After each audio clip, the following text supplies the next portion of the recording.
Selamat pagi pemirsa, apa kabar Anda hari ini? Senang sekali dapat menjumpai Anda dalam Berita Papua hari ini. Saya Yuni Rumbarar bersama tim redaksi telah menyiapkan sejumlah berita menarik dan aktual untuk Anda. Berikut 3 berita utama.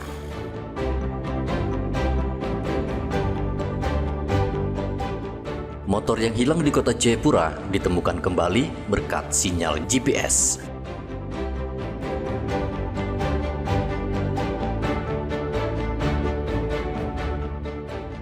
Balai Karantina Hewan dan Ikan Papua menggagalkan penyelundupan kangguru tanah di Pelabuhan Jayapura.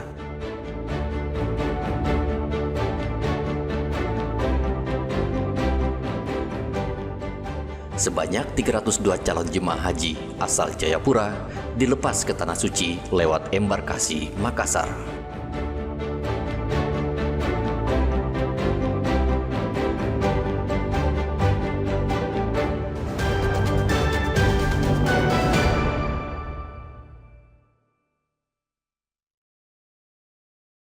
Kehilangan motor yang diparkir di Jalan Ahmad Yani, Matias langsung mendatangi kantor Polsek Heram, Kota Jayapura. Kedatangannya untuk menunjukkan kepada polisi lokasi motornya yang hilang. Rupanya Matias memasang Global Positioning System atau GPS yang terhubung ke ponsel korban. Polisi bergerak ke lokasi yang diduga tempat motor curian berada. Polisi akhirnya menemukan motor korban yang diparkir di dapur sebuah rumah kosong di kawasan Buperwaena. Selain menemukan motor korban, polisi juga menemukan 2 motor curian lain. Kapolsek Heram AKP Bernardus Yunus mengatakan motor yang ditemukan langsung dikembalikan ke pemilik, sementara 2 motor lainnya dibawa ke kantor polsek.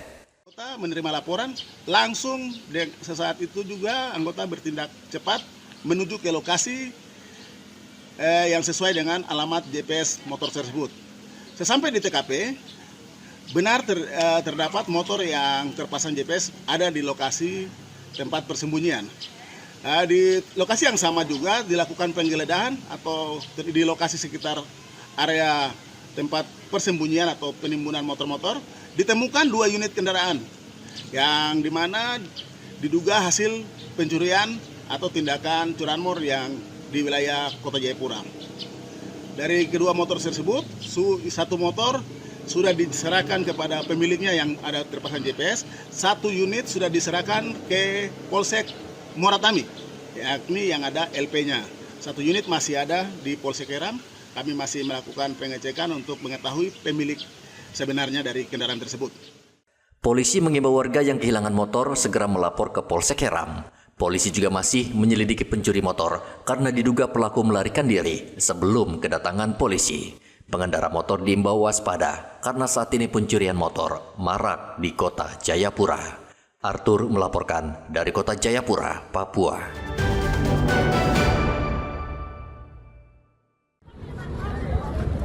Balai Besar Karantina Hewan, Ikan dan Tumbuhan Papua menyita 3 ekor kangguru tanah dari seorang penumpang di Pelabuhan Jayapura.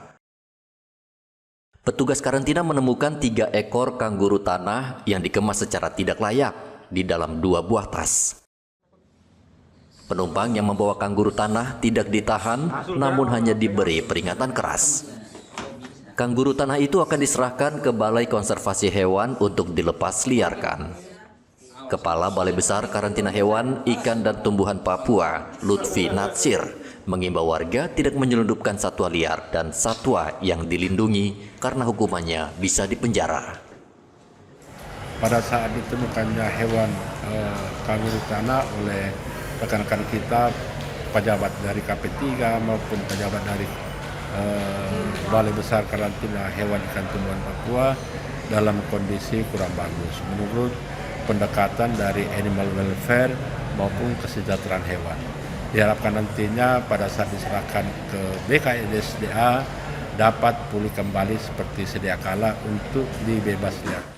Kangguru tanah merupakan salah satu spesies endemik di Papua yang harus dijaga kelestariannya. Balai Karantina Hewan, Ikan dan Tumbuhan Papua terus bekerja sama dengan kepolisian untuk melakukan pengawasan di setiap pintu masuk daerah, yaitu di pelabuhan dan bandara. Arthur melaporkan dari Kota Jayapura, Papua.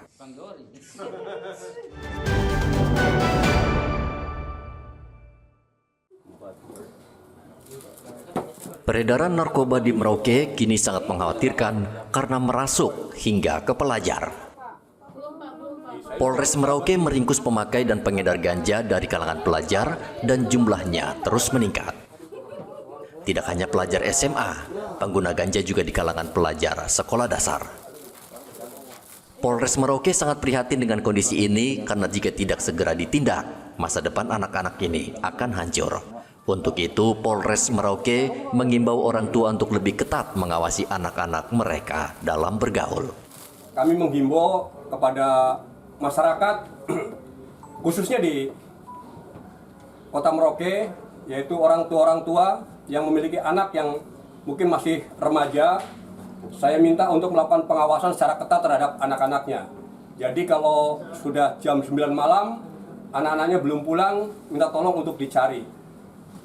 Karena jangan sampai anak-anaknya terjerumus ke dalam narkotika. Karena ini yang kedua kalinya Satuan Narkoba melakukan penangkapan terhadap pelaku yang masih di bawah umur dan statusnya masih pelajar.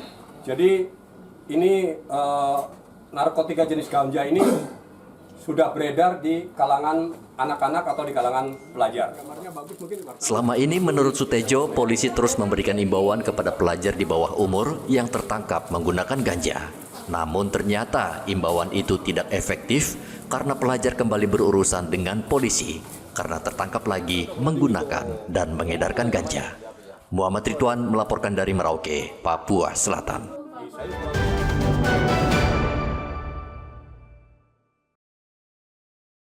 Selama beberapa tahun terakhir ini, Kabupaten Intan Jaya merupakan salah satu kabupaten yang paling banyak mengalami kejadian teror penembakan hingga jatuh korban jiwa, baik anggota TNI Polri maupun sipil. Menurut Korem 173 Prajawira Braja, dari 8 kabupaten yang merupakan wilayah kerja di Provinsi Papua Tengah, Kabupaten Intan Jaya merupakan salah satu kabupaten paling banyak terjadi teror penembakan.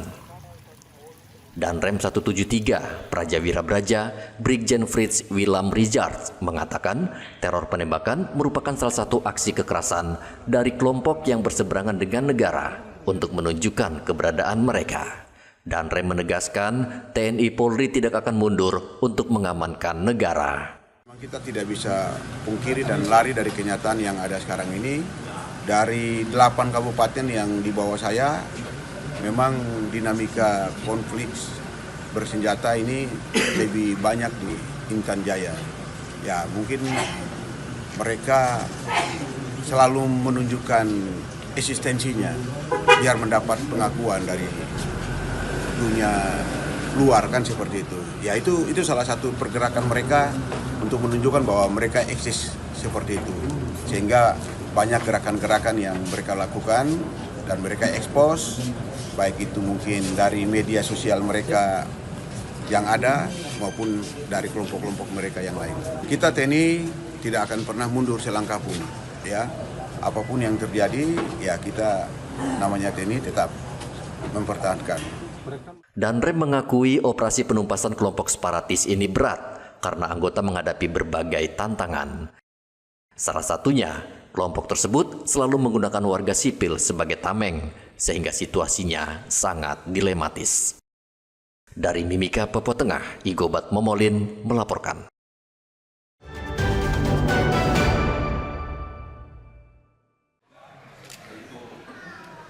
Pemerintah Kota Jayapura melepas 302 calon jemaah haji asal Kota Jayapura menuju embarkasi Makassar. Mereka tergabung dalam kelompok terbang 27. Acara pelepasan ini berlangsung di Aula Asrama Haji Kota Jayapura pada hari Rabu. Calon jemaah haji ini akan berangkat ke Makassar pada tanggal 19 Mei dan akan bertolak ke Tanah Suci dengan rombongan lainnya. Wakil Wali Kota Jayapura Rustan Saru berpesan kepada para jemaah menjaga kesehatan dan menaati seluruh aturan selama menunaikan ibadah haji di Tanah Suci. Ia juga meminta sesama jemaah saling menjaga satu sama lain. Kita melepaskan keberangkatan calon jamaah haji kloter 27 Kota Jayapura berjumlah 300 orang. Nah, ini adalah perjalanan spiritual, ibadah, maka pemerintah menyampaikan agar satu, mereka bisa memiliki niat yang tulus, kemudian dia harus banyak menjaga kesabaran, dan dia juga harus memiliki ketakwaan yang tinggi dan menjaga hati, sehingga dalam proses ini, ibadah ini mereka bisa melaksanakan dengan baik dan tenang tanpa ada gangguan dari dunia luar. Karena ini semata-mata untuk menghadap kepada Allah Subhanahu wa Ta'ala, Tuhan yang Maha Kuasa. Setelah tiba di embarkasi Makassar pada tanggal 19 Mei, para jemaah haji esok harinya yaitu tanggal 20 Mei bertolak menuju Jeddah, Arab Saudi. Haji tahun ini penuh tantangan, khususnya cuaca panas yang diperkirakan bisa mencapai 40 derajat Celcius. Maka dari itu jemaah harus mempersiapkan kondisi sebaik-baiknya. Dari kota Jayapura, Papua, Hendra melaporkan.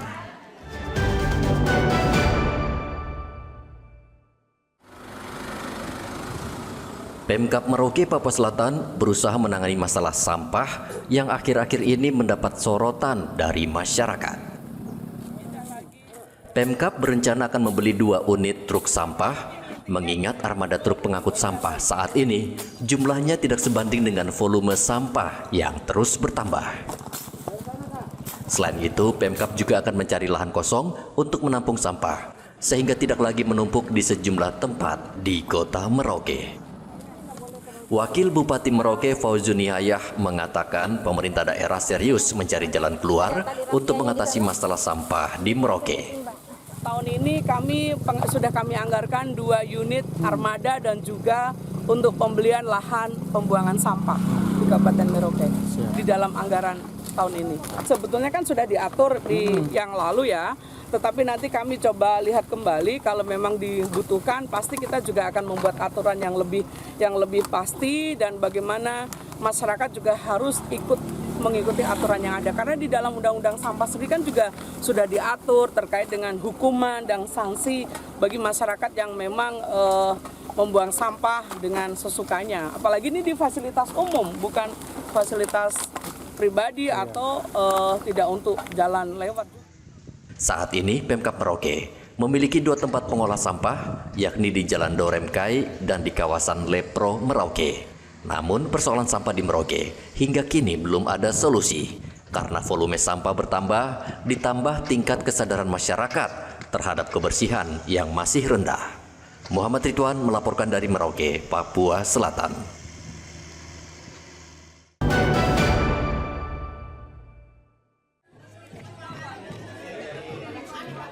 Kantor Wilayah Kementerian Agama Provinsi Papua menggelar Festival UMKM Kolaborasi 2025 di halaman kantor Kemenak, Jayapura. Pameran UMKM untuk memperkuat kemandirian pesantren dan pemberdayaan ekonomi umat di Papua. Festival ini melibatkan 30 pelaku usaha UMKM pondok pesantren dan mitra kerja Kementerian Agama di 3 kabupaten, yakni Kota Jayapura, Kabupaten Jayapura, dan Kerom. Kepala Bidang Pendidikan Islam Kanwil Kementerian Agama Papua, Hamzah, mengatakan pameran UMKM ini juga bertujuan mempromosikan produk UMKM, yakni abon ikan tuna, kopi Papua, dan makanan lokal. Bagaimana kita melakukan sosialisasi sekaligus memamerkan hasil karya dari usaha pondok pesantren, dari sekolah-sekolah keagamaan serta madrasah yang ada di kota dan Kabupaten Kerom. Memang di awal ini masih terbatas, kami hanya bisa menyediakan stand itu sebanyak 23 stand unit ya, stand. Diharapkan pesantren sebagai lembaga pendidikan dan sosial keagamaan juga memiliki peran besar dalam membentuk karakter entrepreneur muda Papua yang tangguh, beretika, dan adaptif. Pameran UMKM ini berlangsung selama 1 hari Dan festival ini juga para UMKM dan lembaga amil zakat mengampanyekan produk bersertifikat halal. Dari Kota Jayapura, Papua, Hendra melaporkan.